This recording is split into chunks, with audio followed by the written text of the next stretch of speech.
Bonjour tout le monde, bienvenue à cette 4e édition du placotage des guerriers. Je vais replacer ma caméra, je me trouve un petit peu off-screen, ouais, parfait. J'espère que vous allez bien. Bonjour Hakim, juste Bonjour, en haut de moi, juste ici. Comment tu vas? ça va bien? Est-ce que tu m'entends bien? Je t'entends bien, je vois que le son se transfère bien vers nos auditeurs, donc tout semble en ordre pour que l'on débute joyeusement cette 4e édition de la discussion philosophique sur la chaîne des scientifiques du lundi. Nice. Donc, comment a été ta semaine? Ben écoute, c'est confinement sur confinement sur confinement, puis c'est la routine quoi, Ouais, la nouvelle ouais. routine. Vraiment rien, mais rien d'intéressant à dire là-dessus. On est un peu dans le même cas aussi. Ici, là, on a commencé un confinement strict avec mon frère pour pouvoir aller retrouver nos parents en Gaspésie bientôt. Donc, on est dans la même situation que vous, complètement enfermés. Plus le droit de voir le dehors qu'à travers la fenêtre. Ouais, c'est ça. Mais sinon, écoute, sinon ça va bien là. On s'en porte pas plus mal pour l'instant, même si c'est Excellent, long. excellent, excellent. Bon, j'ai un petit problème de lumière. Là, le soleil vient de me jouer un tour. Ben Bon, ouais, je vais t'es prendre comme 2 secondes. Je vais t'es aller. sublimé. Je suis sublimé. Ouais, la lumière se fait autour de moi. Je vais juste en profiter pour prendre 2 secondes juste pour fermer le rideau. Je reviens. Je t'en prie.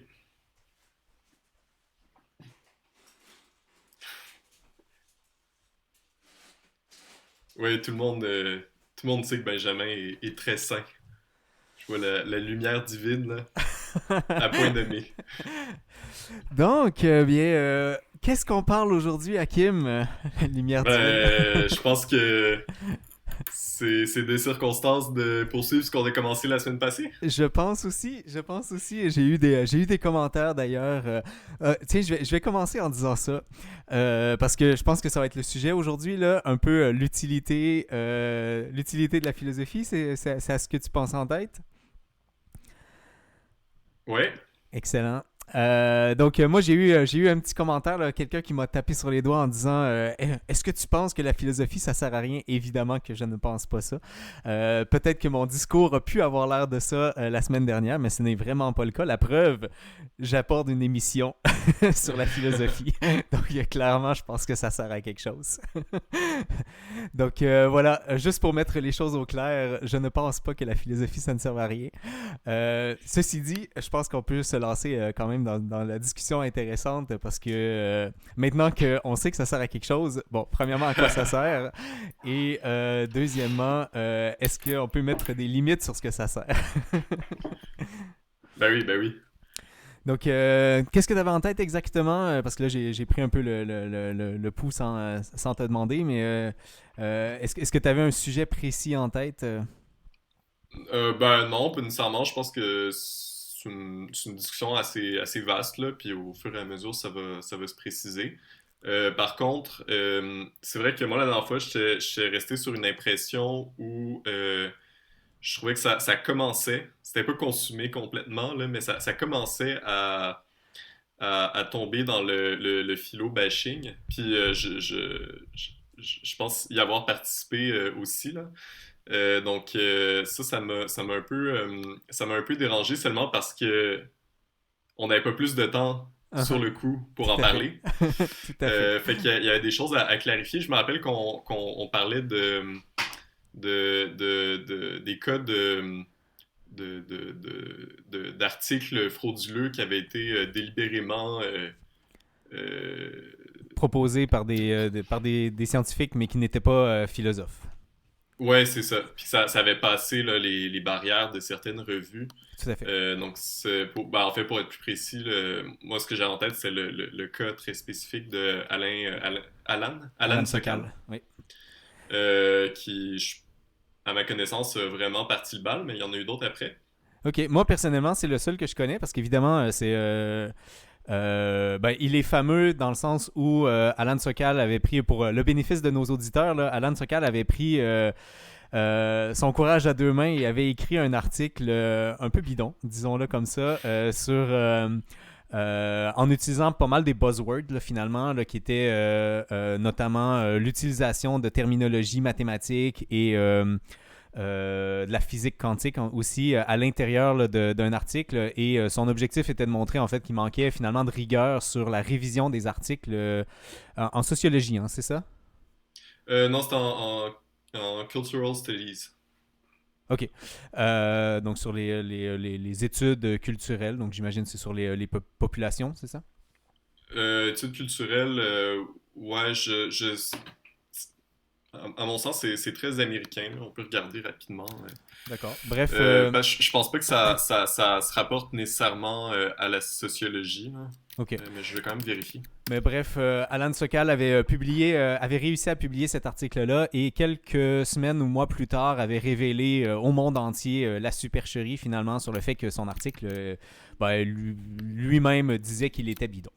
Donc, Cultural Studies in an Interdisciplinary Field, drawing theories and practices from a range of humanities and social science that seeks to investigate the way with which culture produce and are produced. Donc l'évolution finalement, autant en termes de préparation d'arrivée au niveau des cultures. Ouais, donc c'est ça. Et donc, voilà. Donc, évidemment, cet article-là avait apporté beaucoup, même à l'époque, en fait, de bashing là, sur les sciences sociales, précisément sur la culture, mais je pense aussi de façon générale. Hein, est-ce que je me trompe sur les sciences sociales où il trouvait que les choses n'étaient pas assez rigoureuses? Ben, en fait, l'histoire est comme plus... elle a Nuancées? plus de suite que ça. OK. Puis elle a plus de portée parce que à la base, ben, tu sais, c'était juste pour montrer une faille dans le processus de sélection d'articles. Uh-huh. Pour dire que ben, quand tu emploies des terminologies mathématiques ou par exemple de physique, ben, il faudrait peut-être avoir quelqu'un de compétent dans le processus de révision qui va être capable de voir si les termes sont employés à bon escient. L'objectif Euh, initial n'était clairement pas du bashing. L'objectif initial était clairement d'améliorer le processus, finalement. oui, dans le processus de sélection des articles, mais aussi de montrer que l'utilisation frauduleuse de termes mathématiques ou physiques pour donner un peu de panache à ses propos était une pratique trop acceptée, qui est rendue presque banale. Puis souvent, ça se faisait justement dans les cultural studies, mais de manière plus large dans les sciences sociales en général. C'est une tendance en fait qui a été... Parce qu'après, ils ont sorti un livre pour comme revenir un peu sur l'affaire puis clarifier l'intention derrière cette fraude-là. Puis ce qui pointait du doigt, c'était l'importation d'une certaine culture intellectuelle française à l'époque, là, c'était dans les années, je pense, 80. Où là, puis là, c'est là où ça commence à concerner la philosophie, c'est que c'est des philosophes français qui avaient commencé à faire ce genre de procédé-là, c'est-à-dire importer des termes qui n'avaient pas rapport pour donner du panache à leurs propos. Uh-huh. Puis que, en fait, c'était de l'intimidation intellectuelle pour que les lecteurs et lectrices, étant donné que c'est bien au-delà de leur champ de compétences, se sentent pas en mesure de critiquer ce qu'ils disent. Puis que cette pratique-là s'est lentement mais sûrement introduite dans d'autres sciences sociales. Puis ultimement, c'était ça qui était critiqué. Puis après, ben, c'est sûr, ça fait comme toute une controverse parce que la crédibilité des sciences sociales et de la philosophie en a pris un coup. Mais cette critique-là, elle était légitime. La critique est légitime, ouais. Et Puis elle est encore aujourd'hui légitime. puis les suites, tu vois, c'est là où moi je connais beaucoup moins l'histoire là, d'Alan Sokal. Les suites de ça, est-ce que ça a été bien reçu? Est-ce qu'il y a eu des changements qui ont été appliqués par rapport à ce qu'Alan Sokal disait ou décriait par rapport au processus de sélection d'articles? Par rapport au processus de sélection, ben, là, après, personnellement, j'en ai aucune idée. Ben, pas J'assume. nécessairement Alan Sokal, mais mettons, dans l'histoire et les suites de d'autres articles qui auraient pu venir, là? Oui, ok. Ben, je pense qu'il y a comme pas eu le choix d'avoir quelques ajustements, au moins pour les revues concernées qui se sont fait buster, entre guillemets, à publier des articles bidons. Je sais qu'il y a des têtes qui sont tombées, là. Il y a du monde qui ont, à la tête des revues, qui ont quitté leur poste parce que c'était trop gênant. Mais la dernière le dernier gros événement que j'ai en tête, c'est quelque chose qui s'est passé dans une revue de sociologie, plus précisément. Puis c'était à peu près le même genre de critique, mais c'était adapté à ce qui se passait en sociologie. Puis à ce propos-là, moi je suis pas très au courant, mais c'est un peu la même idée. Donc ça se poursuit, là, cette histoire-là de sociologie, ça fait pas longtemps, là, je pense que ça fait un an ou deux. Il y en a eu quelques-unes comme ça qui ont fait beaucoup de bruit. Mais ultimement, je pense que ça a un impact, mais c'est un impact tu sais, je pense que c'est des événements qui vont devoir se répéter encore et encore et encore, puis c'est une Mhm. critique qui va devoir s'amplifier parce que c'est une pratique qui est ben, en tout cas, une pratique d'intimidation intellectuelle, c'est quelque chose qui est qui a beaucoup imprégné la culture universitaire de plein de disciplines de sciences sociales, mais j'assume que c'est pas seulement les sciences sociales. Mais à ce compte-là, moi, je trouve que c'est un peu des règlements de compte ben pas des règlements de compte genre entre certains partis, mais c'est comme les milieux universitaires qui lavent leur linge sale en famille. Je pense pas que l'opinion publique ou en tout cas des gens extérieurs au milieu universitaire devraient vraiment s'intéresser à ça parce que ça concerne vraiment des publications scientifiques. Oui, oui, tout à fait. Tout à fait. Euh, mais autrement, c'est ça la portée. Je pense que quand même, il devrait y avoir des suites dans le sens je sais pas s'il va y en avoir, mais j'espère qu'il va en avoir parce que même dans les publications grand public de livres de philosophie, il y a beaucoup de baratinage, puis la critique générale est vraiment pertinente, je pense, Tout à fait. encore aujourd'hui, là. Et par rapport à, tu sais, justement, là, tu reviens sur la philo. Par rapport à la philo, est-ce que il y a encore finalement des problématiques aujourd'hui là, par rapport à ça, mais globalement, est-ce qu'on est dans une démarche positive ou négative sur mettons, le bullying par rapport entre les différents philosophes? Ben ça, je pense que c'est très variable, là. Advienne que pourra. C'est sûr que si on pense à la réputation de la philosophie, ben, la philosophie va survivre à ça. Puis je pense que de toute façon, il y a déjà beaucoup de préjugés qui circulent envers la philosophie. Puis une de plus, une de moins, c'est pas ben grave. Pas mal tout le monde qui étudie ou qui essaie de pratiquer la philosophie est déjà aux prises avec ces préjugés-là. Puis rendu là, ben, je sais pas, je pense que ça peut être pertinent d'adresser certaines critiques. Puis j'aimerais ça qu'on en parle d'ailleurs. Puis de voir quelles critiques sont vraiment pertinentes, puis lesquelles relèvent vraiment de préjugés purs et simples. Ben, entrons dans le vif du sujet, Hakim, Ben oui. puisqu'on est revenu à la philo et à la critique de la philo. Euh, je serais intéressé vraiment par avoir ton indication précise sur euh, l'intérêt de la philo aujourd'hui, mettons. Ok, donc la question c'est genre, est-ce que c'est utile? Ou jusqu'à quel Mettons, point c'est utile? si on y va mais, exprimer très très simplistement, là, oui, est-ce que c'est utile? Quelle est l'utilité? Ok. Ben, je pense que la philosophie, elle peut être utile sur plusieurs plans. Puis on peut regrouper ces plans-là sur tu sais, le plan comme personnel. Genre, lire de la philosophie ou s'intéresser à la philosophie, qu'est-ce que ça apporte tu sais, à ta personne, là. Tout à fait. Puis l'autre plan, ce serait sur le plan comme scientifique, entre guillemets, là, genre, c'est-à-dire, c'est quoi l'apport dans sur le plan des connaissances. Puis ça, c'est deux questions vraiment très, très différentes. Mais on peut commencer par sur le C'est plan différent, personnel. pardon, c'est différent dans le sens où même les champs d'études que ça va produire sont différents, c'est ce que tu veux dire?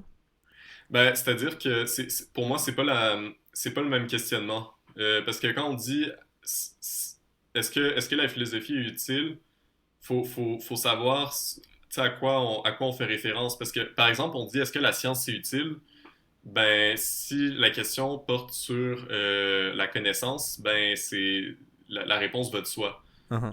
Par contre, on pense presque systématiquement à ce plan-là quand on pose la question sur la science. On ne va pas penser à la part personnelle, Tout mettons. à fait. Tu sais, est-ce que c'est utile pour quelqu'un de s'intéresser à la science? Parce qu'il pourrait très bien vivre sans avoir aucune notion scientifique. Mais ça, Non, non, tout à fait. on le met pas trop en question, tu sais. Puis même, En tout, tu sais, du je fais moins, un je pense aparté pas. de quelques secondes, là.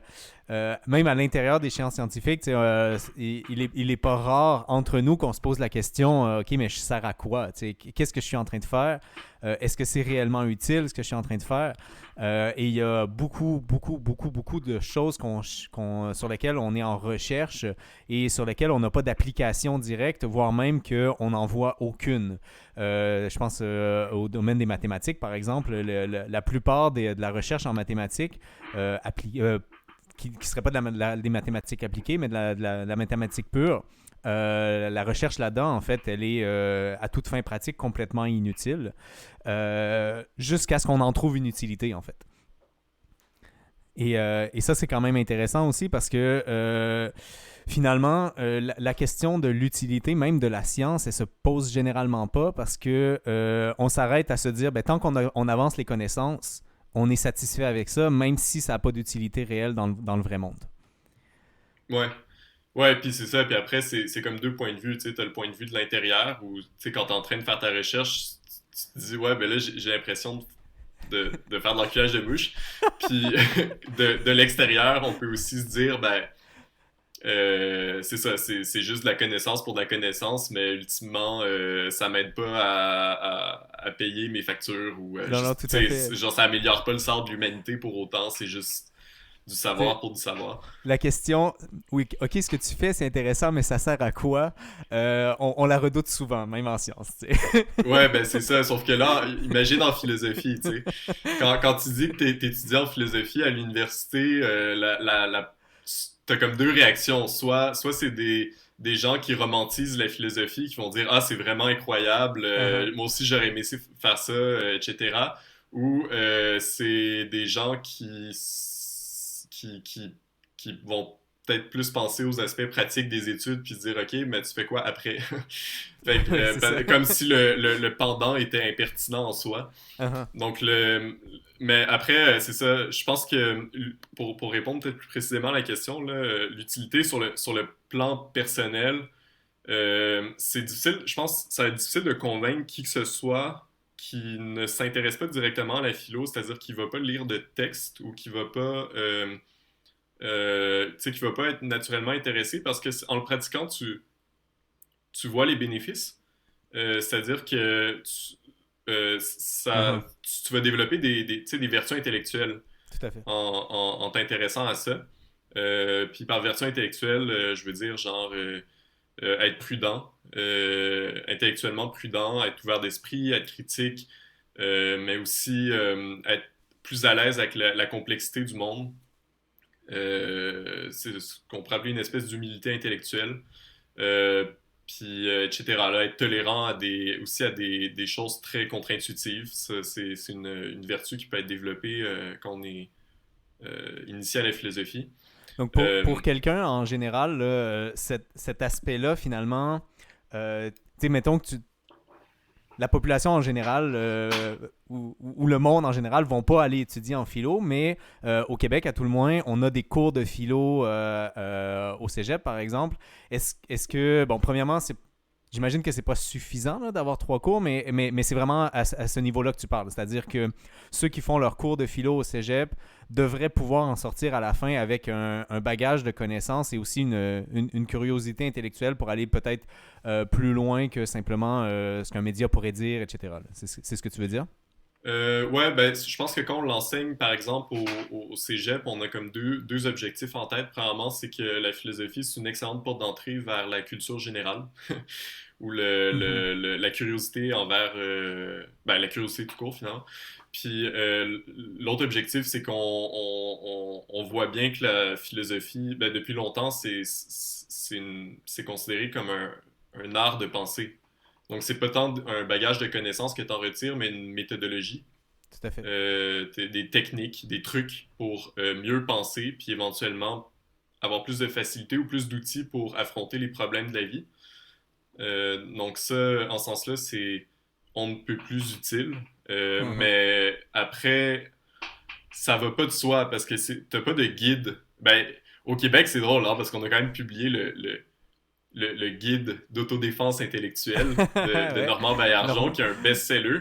Ouais, c'est excellent Euh, d'ailleurs, hein. ouais, ouais, Juste c'est très très bon. Mais tu je vous le sais, recommande. ben oui, tout le monde devrait lire ça, puis ça prend quelques heures, puis t'en ressors très très.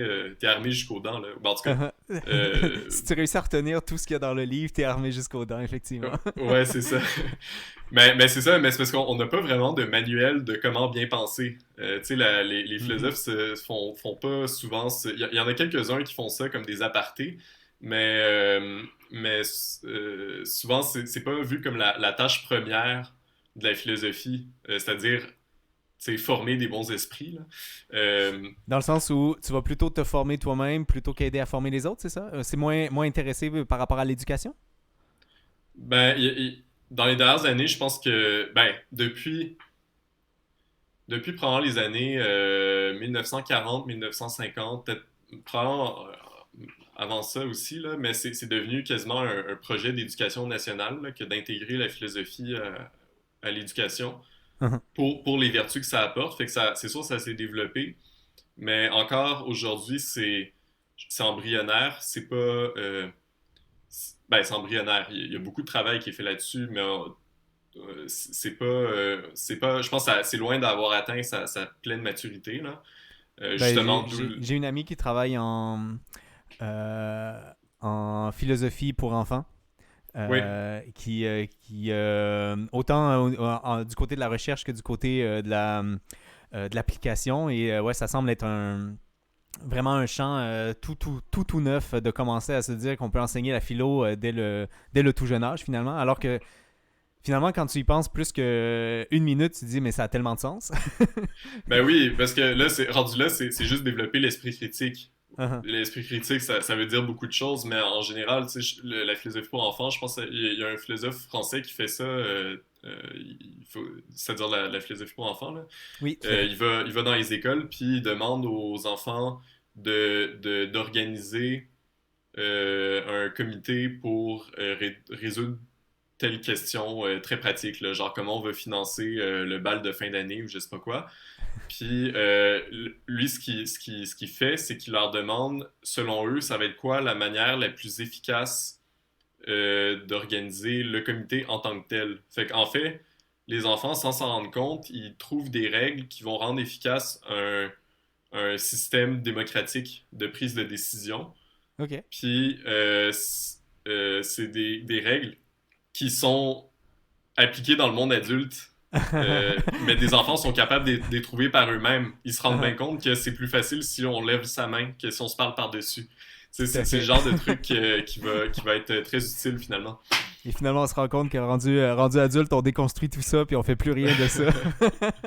Ouais, ben c'est ça, ben c'est juste. Je pense que l'idée, c'est de faire tourner la souris, là, de dire, OK, ben vas-y, réfléchis, genre, résous ton problème, puis essaie d'arriver avec des idées neuves. Tout à fait. Donc ça, c'est Fais-toi confiance. Donc ça, c'est pour le côté, mettons, personnel. Donc on comprend finalement que de la petite enfance à la vieillesse, on en bénéficie totalement, particulièrement sur le côté de l'esprit critique finalement. Ouais, ouais, il y a ça, puis aussi, je pense que Juste le plaisir. le, ouais, il y a le plaisir, il y a la curiosité, puis ben, c'est ça, après, c'est qu'il y a il y a d'autres vertus qui que je préfère appeler ça intellectuel plutôt que, par exemple, l'esprit critique, là. C'est Uh-huh. juste que, C'est moins c'est, restrictif. Ouais, c'est moins. Ben, je sais pas si c'est moins restrictif, mais c'est plus que ça. L'esprit critique, ça s'applique à tout. Alors que les vertus intellectuelles, genre la prudence ou l'humilité, c'est plus pratique sur le plan par exemple, de la science, là. C'est-à-dire que je pense que de la science ou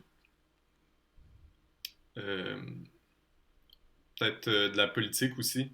Uh-huh. Je sais pas, c'est juste, je me dis, ben, je préfère m'adresser à quelqu'un qui va être prudent avec avec ce qu'il croit, Oui, puis oui, qui tout à va fait.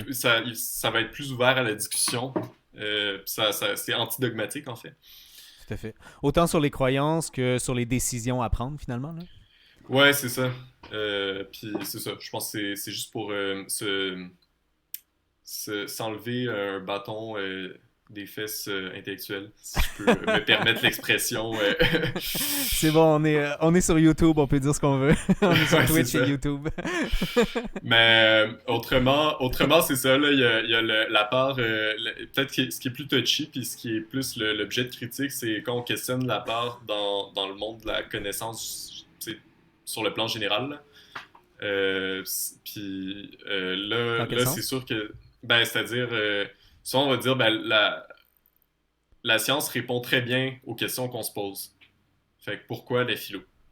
C'est Uh-huh. quel apport la philo peut avoir? Quelle question la philosophie peut régler que d'autres disciplines ne peuvent pas régler? Est-ce que tu as des exemples De choses à régler?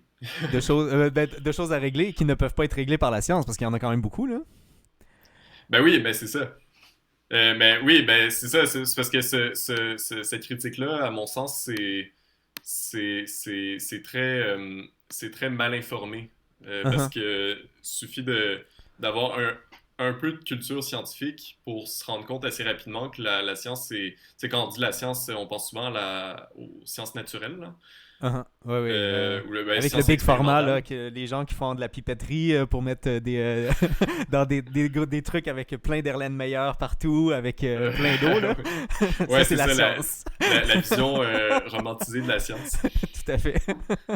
Mais c'est ça, ben je pense que la science empirique, en tout cas n'importe quel scientifique voit bien qu'il y a des grosses limitations ben c'est ça, la méthode expérimentale, puis je pense que les plus, peut-être les plus importantes à mon sens, là, sûrement que toi t'en as d'autres en tête aussi, là, mais je pense à tout ce qui est des sciences formelles. Je veux dire, les mathématiques, la logique, la linguistique, la sémiotique. Il y a, ben, linguistique, sémiotique, il y a une part d'expérimental, d'empirique, mais beaucoup moins que d'autres domaines. Il y a les sciences normatives aussi, donc l'éthique, la politique, les études de genre, les études féministes, tout ça, c'est pas du tout genre la science ne peut pas à ce jour se prononcer là-dessus, que je sache. Puis il y a aussi la question des proto-sciences, c'est-à-dire des domaines scientifiques en développement. Donc, proto, là, dans le fond, ça veut dire préalable, un peu, là. Ouais, comme Ou- préscience. C'est juste que le mot préscience, d'habitude, ça s'applique aux gens qui vont prédire le futur. Genre les voyants, puis Ouais, donc les là, diseuses on de n'est pas bonne là, là. avant. Non, non, c'est ça. Moi, je pense tu sais, ben, ça, de la proto-science, là. Donc, une science qui est comme en germe, là. Puis, ben, ça, ça va naître un peu du giron de la philosophie. Je dis ça en toute humilité, là. Je suis pas certain de mon affaire, mais d'après moi, c'est ça, là. Par exemple, je sais pas moi, la cosmologie. Je pense que la cosmologie, au sens moderne du terme, c'est beaucoup plus jeune que ce qu'on pense. Uh-huh. Puis c'est vraiment en développement, fait que ça va requérir tu sais, de spécifier ses objets d'étude, ses concepts, etc. Donc, pour moi, je vois ça comme un travail philosophique. Par rapport à l'argument de la protoscience, tu sais, moi, intuitivement, je te dirais que j'ai l'impression que la philo a un grand rôle à jouer là-dedans parce que la science va avoir tendance en fait à regarder un problème par rapport à son domaine à lui et pas nécessairement aller autour. Quoique dans les peut-être 10 dernières années, là, le buzzword, c'est intersectorialité et multidisciplinarité.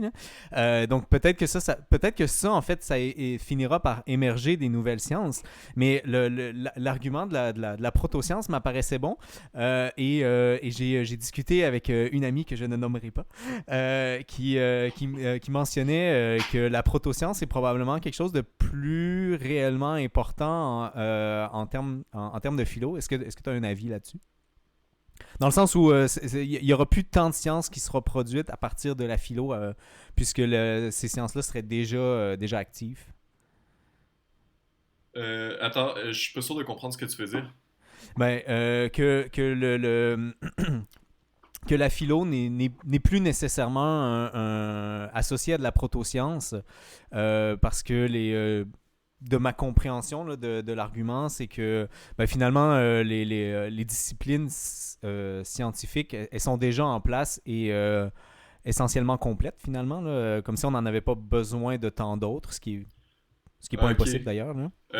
En fait, le point sur la protoscience, ça référait surtout aux limites de la science. C'est-à-dire que on voit bien que la science répond pas à tout dans le Mhm. fait qu'il y a des nouvelles disciplines scientifiques qui émergent de temps en temps. Est-ce que c'est le Ouais. produit de la philosophie? Non, pas du tout. C'est-à-dire, ça peut l'être. Ça l'a probablement été, c'était plus courant avant qu'aujourd'hui. Je pense pas qu'aujourd'hui ça se fasse vraiment, sauf peut-être des sciences plus normatives ou plus formelles. Par contre, à mon sens, les scientifiques, quand ils arrivent au bout de de leurs ressources, ils tombent dans la philosophie. D'accord. Euh, c'est- quand, c'est- quand- c'est- quand la science ne réussit plus à répondre, on retourne finalement à la philosophie. sans le savoir, mais Ah, c'est un tout à peu ce fait. qu'ils font, parce que ça devient comme de la réflexion plus expérimentale. J'imagine, par exemple, quand tu essaies de faire, tu sais, justement, aujourd'hui, ce qui est bien à mode, c'est l'interdisciplinarité, c'est Tout à fait. considéré comme très fertile, etc. Si tu veux de l'argent, il faut que tu écrives interdisciplinarité dans ta demande. Ouais, mais tu sais, à quelque part, c'est un test. Tu sais, on voit si on mixe ça puis ça, est-ce que ça va être fertile, est-ce qu'on va Évidemment. faire avancer la connaissance, etc. Ben pour moi, c'est une forme de protoscience. Tu fais Oui, de la science expérimentale au terme au sens de la méthodologie, là. tout à fait. C'est ça. Puis je pense que dans, dans le secteur de l'interdisciplinarité, les départements de philosophie peuvent probablement se flatter d'être un peu le fer de lance de l'interdisciplinarité parce que c'est pas mal juste ça de la T'es en train philosophie, de c'est de dire que c'est à cause. l'interdisciplinarité. T'es en train de dire que c'est à cause de vous là, qu'on est obligé d'écrire interdisciplinarité partout dans nos demandes, là, c'est ça? Non, non, désolé si c'est le cas. Je suis vraiment désolé. Mais Mais le non, pire, c'est que je suis le plus coupable ever là-dedans. Là. Je fais des maths appliquées à la biomécanique qui prend ses sources dans la physique et la biologie appliquées sur la musique. Ouais, mais là, c'est ça. T'es Je suis coupable, complètement désolé. coupable. Je suis complètement coupable là-dedans. Là. Mais ce que je veux dire, c'est que la philosophie universitaire va essayer de s'introduire là-dedans. C'est-à-dire qu'ils Uh-huh. vont essayer de jouer le rôle des généralistes. Mais c'est pas rien que ça qui est fait là, dans les départements de philo, rassurez-vous. Là, c'est pas essayer de prendre une place dans le grand dialogue scientifique de cette façon-là. Là. Mais il y a un peu de ça qui est fait quand même. Puis Tu je sais, pense que c'est important. ça m'apporte à une question. Tu sais, tu mentionnes que beaucoup de scientifiques ou une certaine quantité de scientifiques, quand ils arrivent, mettons, au bout de leur carrière ou à un certain point dans leur carrière, changent ou commencent à parler de philosophie, ce qui m'apparaît quand même intéressant comme démarche. Est-ce que tu noterais, par exemple, une différence entre quelqu'un qui a eu une formation en philosophie, sur sa façon de réfléchir, je veux dire, versus quelqu'un qui arrive des sciences et qui rentre par la philosophie, finalement par une autre porte complètement, qui est pas du tout pas du tout le même procédé. Est-ce qu'ils ont une façon de réfléchir différente? Puis est-ce que ces choses-là sont complémentaires ou plutôt elles se collisionnent? Euh, je- ben, je- je pense que c'est complémentaire. C'est sûr que quelqu'un qui a été formé en philosophie, qui essaie de répondre à des questionnements très spécialisés du point de vue scientifique, aura pas le choix de se former scientifiquement autour de la question qui l'intéresse. Puis éventuellement, c'est sûr qu'il va rentrer en dialogue avec des scientifiques qui se posent la même question Tout que à fait. lui ou qu'elle. Puis inversement, je pense qu'il y a des scientifiques qui butent sur une question puis qui vont un peu essayer de créer un dialogue autour de cette question-là épineuse, va se rendre compte que c'est une question qui est posée depuis longtemps en philosophie puis il ne savait pas. Mhm. Puis Tu sais, le fait d'arriver ouais. là-dedans, est-ce que finalement tu as un discours un peu naïf? Tu sais, si tu n'as pas eu de formation, moi c'est un peu l'impression que j'ai là, par rapport à moi, c'est quand je parle avec des personnes qui sont en philosophie, j'ai l'impression que mon discours sur le fond a quelque chose qui est intéressant, mais sur la forme est complètement naïf. Là. Ouais, ben, je sais pas. Je pense sûrement que c'est juste une impression pour le. Ça dépend de quoi tu parles, tu sais. On se sent tous et toutes plus compétents sur certains sujets que d'autres. Mhm. Mais des fois, c'est aussi une impression, là. Je veux dire, c'est pas parce que les gens en philosophie ont développé un certain jargon qui sont ou qui connaissent le jargon plutôt, qui sont intéressés par la question, puis ils sont spécialisés sur la question. Je veux dire, par exemple, moi dans mes cours, on, on va aborder des sujets vraiment, vraiment très, très hétéroclites. Puis je vais apprendre des morceaux de jargon à gauche, à droite, mais tant et aussi longtemps que je me serais pas penché solidement sur la question, ça va être superficiel. Ça n'a pas l'air Mhm. superficiel parce que je connais quelques morceaux de jargon, mais la réalité, c'est que si je suis honnête, ma connaissance là-dessus est superficielle. Ma Mhm. compréhension est superficielle. Fait que je pense que dans tous les cas, ça dépend juste de l'investissement des gens. Autour d'une table, en parler pendant une soirée, ça pourra pas être autre chose que superficiel. Tout à fait. Sauf si c'est vraiment deux personnes spécialisées puis qui ils se reconnaissent comme spécialistes là. Mais d'habitude, ces discussions-là, ça se fait par publication dans des revues, là. C'est pas Ouais, autour parce d'une que table. ça laisse le fait d'utiliser la publication, en fait, ça laisse une trace écrite et surtout ben, une trace écrite, mais ça permet aussi de critiquer de façon euh, plus réfléchie parce que éventuellement tu vas écrire une réponse aussi versus quand tu parles, là, il peut y avoir des trous finalement dans l'argumentaire et on les verra pas passer juste parce qu'on n'a pas le temps d'y réfléchir quand on est en discussion autour d'une bière. Tu sais. Ouais, c'est ça, puis ça organise la discussion beaucoup, là. C'est juste tellement impressionnant à quel point les discussions par la parole sont désorganisées. Genre, quand tu tombes dans un débat savant, c'est tellement dans le détail, c'est tellement articulé que, genre, c'est incomparable. C'est quasiment pas la même activité à la limite, là. Tout à fait. Est-ce que tu es en train de dire qu'on est complètement disparate, Hakim? Ben, à quelque part, oui. De toute Oui, façon, oui. ça s'appelle bien du placotage. Le Placotage placotage. des guerriers. Tout à fait. Non, c'est l'objectif. Hein. Le but, c'est d'avoir cette discussion-là. J'ai dit autour d'une bière, mais moi, dans mon cas, ce serait plutôt autour d'un kombucha. Là. Mais j'ai failli me faire un thé juste avant de commencer, d'ailleurs, pour pouvoir... euh, Ah, merci. Tu me rappelles, j'avais un thé, puis j'avais complètement oublié. ah oui, bon, ben, Santé. santé. Donc, mettons qu'on résume là un petit peu, parce que là, on arrive déjà tranquillement à la fin. My God, ça passe tellement vite. J'ai l'impression on vient juste. J'ai l'impression qu'on est dans l'introduction de la discussion, tu sais. Puis que là, on pourrait réellement commencer à parler de chacun des points qu'on a amenés jusqu'à maintenant, tu sais. Ben, la question générale de l'utilité, c'est quand même un méchant point. Puis, Est-ce qu'il y a même un champ de la philosophie qui se questionne sur sa propre utilité? je pense que jusqu'à un certain point, tout le monde qui a une formation en philosophie bute après quelques mois sur ce questionnement-là parce que ça va vraiment pas de soi. Tu sais, des fois, je sais pas, par exemple, j'ai un cours, on va passer plusieurs classes à étudier dans le détail les écrits, les sommes théologiques de saint Thomas d'Aquin.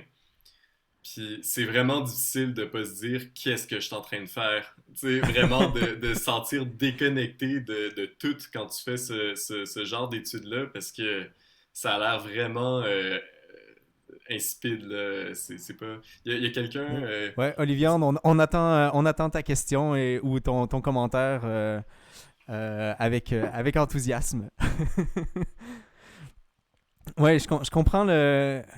Mais tu sais, surtout que on a la même chose qui se passe en sciences, tu sais, dans le sens où, comme je disais tout à l'heure, tu sais, moi je travaille sur un projet de génération de mouvements de violonistes dans un contexte de jeu de 30 minutes à l'épaule droite. euh, appliqué sur un modèle en particulier. Donc, c'est quelque chose de finalement tellement précis et tellement peu généralisable que, ultimement, la seule chose qui est intéressante par ça, c'est la connaissance que tu crées et les méthodes que tu produis. Tu sais. Et si tu réussis pas à accepter que finalement, ce que tu es en train de faire, ça sert à rien, tu vas vraiment passer un mauvais temps dans tes études et dans ta carrière. Tu sais. Il faut que tu acceptes que ça se peut que ce que tu es en train de faire, ça serve à rien. Euh, et dans un sens, peut-être que c'est même encore plus difficile, je sais pas. Je te laisse réfléchir là-dessus ou me dire ce que tu en penses. Que, a priori, quand on s'en va en sciences, on se dit qu'on va servir à quelque chose. Tu sais. Et là, on bute sur le fait qu'on se rend compte qu'on servira à rien. C'est peut-être une grosse claque dans la face à un moment donné dans ta carrière de sciences. Est-ce que tu arrives avec la même idée en philo? Je dis pas encore une fois que ça sert à rien, là, mais. Ben, je pense que... je pense que quand... Ben, comme tu dis, t'arrives en science avec une idée de ce que ça va être. Je m'arrête 2 secondes. Je suis en train de lire la question de Je peux Olivier. faire la lecture pour tout le monde. Là. Que Ouais. pensez-vous des fameuses studies, études féministes, Black Studies, etc. Je pose la question parce que j'ai le sentiment que eux, contrairement à la philosophie, savent ce qu'ils font, c'est-à-dire qu'ils sont des think tanks, ce qui est questionnant aussi. Euh, Euh, la question, c'est qu'est-ce qu'on en pense des studies? Ouais, des études féministes, des études Black Studies là, sur la communauté noire. Donc, ceux qui proposent finalement et qui arrivent à la fin, je pense, là, à proposer des actions pour le féminisme, qui seront finalement applicables dans la société. Tu sais. Est-ce que c'est ce que tu mentionnes, Olivier Andre?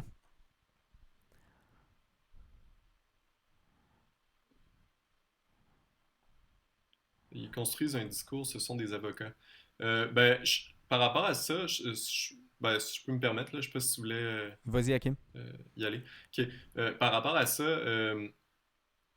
je pense qu'il faut quand même faire un peu attention parce que c'est des domaines d'études qui sont très bien, très, c'est idéologique.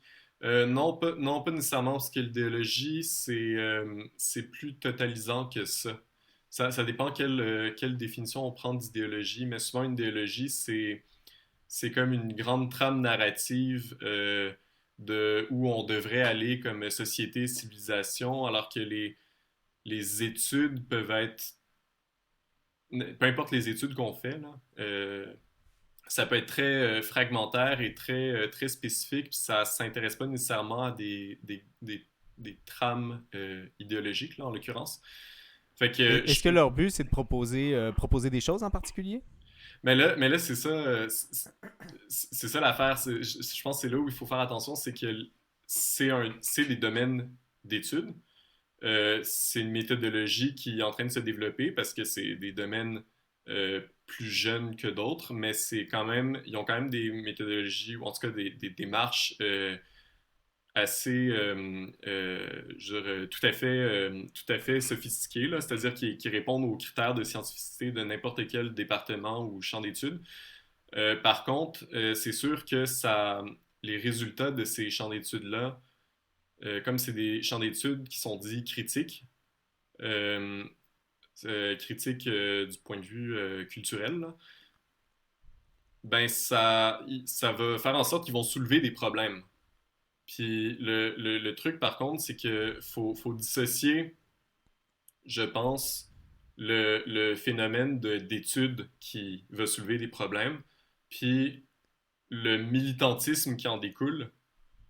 Parce que ce militantisme-là, euh, il est le produit je pense, d'un manque de relais entre le monde de la science, le monde de la politique et ces études-là. C'est-à-dire que les politiciens, politiciennes, les scientifiques, scientifiques de tous les domaines, c'est souvent eux qui vont être visés par les problématiques soulevées, mais ils n'ont aucun moyen, ben, pas ils n'ont aucun moyen, mais ils vont pas s'intéresser dans la vie de tous les jours à ces critiques-là. C'est-à-dire que il faut, plus sobrement, il faut que ça sorte des bancs d'université pour aller dans la société si on pense que c'est des Mais ça problèmes se fait par le pertinents. militantisme, non? Puis ouais, c'est ça, c'est les militants et militantes vont faire le relais, en fait. Ouais. Mais ça, c'est un problème épistémologique. Si on avait des cours au secondaire des développements de ces champs d'études-là, probablement que le militantisme ne serait pas autant perçu comme nécessaire. Je sais pas si ça. En tout Mhm. cas, moi, après, ce que j'en pense, ben, moi, je trouve ça super intéressant, là. Je veux dire, pour prendre le féminisme, s'il y a bien une discipline qui a fait booster les avancées en épistémologie pour parler de ce que moi je connais plus, là, c'est bien les études féministes. Là, ils ont vraiment fait exploser les discussions, donc exploser au bon sens. Donc Bon, après, je sais pas, je trouve ça assez essentiel en fait, là. on entre tranquillement, Hakim, à la fin de notre discussion. Moi, j'ai un cours qui commence à 13h, donc je vais devoir tranquillement quitter. Est-ce que tu aurais un mot de la fin sur... En fait, comme j'ai dit tantôt, j'ai l'impression qu'on vient juste d'ouvrir encore plus grand Ouais. l'introduction pour pouvoir continuer à en discuter. On va avoir encore plein de discussions là-dessus, clairement. Ben, en fait, j'ai une petite question pour toi. Avant Vas-y. qu'on se soit penché sur la question de Oliviane, on parlait de quelque chose, puis ça m'a échappé. Puis je me dis qu'on pourrait juste simplement reprendre ça la session suivante. Parfait. Euh, Ben écoute, c- je vais m'assurer de noter exactement ce qu'on a dit. Je pourrais même nous le faire repasser au début de la prochaine séance, si tu le veux. Et ben oui. Ok, c'est parfait. donc on aura notre début de discussion comme ça dès le départ. Ben écoute, merci Hakim encore de cette discussion super intéressante. Merci Oliviandre ainsi que Iliénas d'avoir commenté, discuté sur le chat. Euh, est-ce que tu as quelque chose à ajouter avant qu'on quitte? Ben, à bientôt.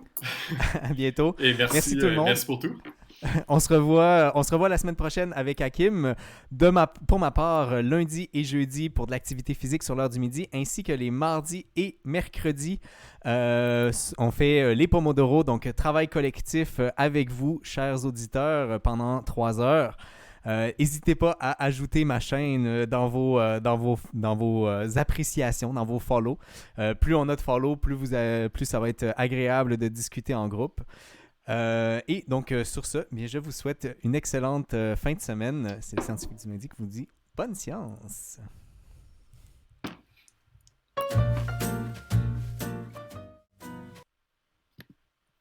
Oups.